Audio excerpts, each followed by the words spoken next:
दोस्तों आज हम बात करेंगे उस रात के बारे में जिसने हम सबको अलग कर दिया। जो कभी एक दूसरे के भाई हुआ करते थे फिर एक दूसरे के दुश्मन बन गए। आज से तकरीबन 73 साल पहले, जी हाँ, हम बात कर रहे हैं, तारीख थी 14 अगस्त 1947 के बारे में। चारों तरफ गहमा गहमा सा माहौल था और दूसरी तरफ आज़ादी का लोगों के दिलों में उत्साह था। मगर दूसरी तरफ अखंड भारत दो हिस्सों में बंटने को तैयार था। उस समय रात के 9 बज रहे थे। बिजली की गड़गड़ाहट के साथ दिल्ली की सड़कों पर ज़बरदस्त बारिश हो रही थी। अलग अलग जगह से लोग आकर राय सेना हिल्स पर इकट्ठा हो रहे थे। कुछ समय बाद लोग लाखों की भीड़ में इकट्ठा हो चुके थे।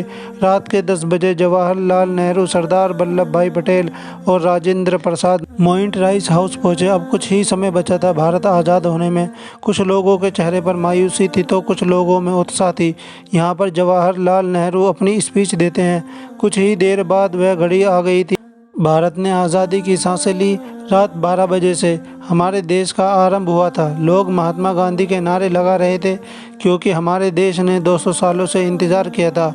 14 अगस्त 1947 में रात भर बारिश के बाद सुबह आसमान साफ हो गया था। सुबह 8 बजे पंडित जवाहरलाल नेहरू ने शपथ ली, जिसके बाद ब्रिटिश का झंडा हटाकर आज़ाद भारत का झंडा लहराया गया। जिसके बाद सभी की छाती चौड़ी हो गई थी क्योंकि हमें वो झंडा देखने लगा था जिसे हम बरसों से देखना चाहते थे। दिल्ली में जब रात में आज़ादी का जश्न मना रहे थे तब महात्मा गांधी वहाँ नहीं थे, बल्कि वह हजारों किलोमीटर दूर बंगाल में शांति बनाने की कोशिश कर रहे थे।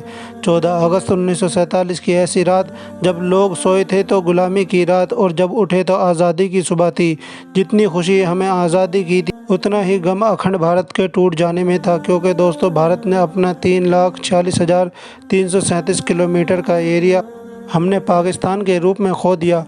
करोड़ों लोग भारत से अलग हो गए थे। जो लोग कुछ समय पहले ही भाई भाई की तरह रहते थे वो अब एक दूसरे की जान के दुश्मन बन गए थे, क्योंकि 14 अगस्त की रात 12 बजे पाकिस्तान विभाजन हो गया।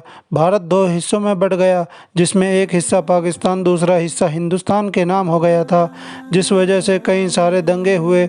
जो खुद को पाकिस्तान में सुरक्षित महसूस करते थे वो वहाँ चले गए, जो भारत में सुरक्षित महसूस कर रहे थे वो भारत आ गए।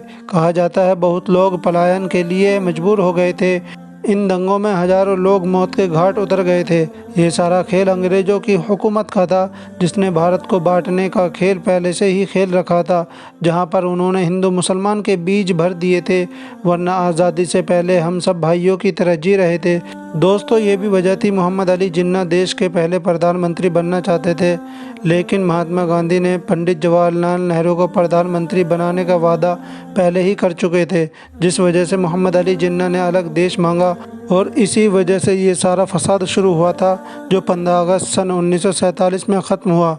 दोस्तों हम आपको बता दें भारत को आज़ाद करने की बात पहले से ही चल रही थी और इसी वजह से ब्रिटिश सरफ ने माउंटबेटन को भारत का आखिरी वॉइस राय बनाया था, ताकि इसके बाद भारत को आज़ाद देश घोषित कर दिया जाए।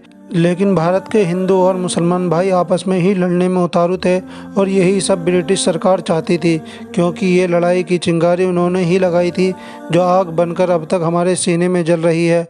उन्होंने हमारे ऊपर इतना जुल्म किया, फिर भी ब्रिटिश सैनिकों को बाराती की तरह विदा किया गया। उनकी पहली टीम 1500 की थी। 17 अगस्त 1947 के दिन अपने देश लौटी। वहीं आखिरी टीम उसकी एक साल बाद 27 अगस्त 1948 में निकली। ब्रिटिश की आखिरी टोली जब जा रही थी उन्हें बैंड बाजे के साथ विदा किया गया। उसी दिन ब्रिटिश का नाम हमारे देश के नक्शे से निकल गया। दोस्तों ये थी हमारी आज़ादी की पूरी कहानी। आपको कैसी लगे कमेंट करके ज़रूर बताएं। वीडियो पसंद आए तो लाइक, शेयर और सब्सक्राइब करना ना भूलिएगा। फिर मिलते हैं एक नई वीडियो के साथ, तब तक के लिए खुदा हाफिज़।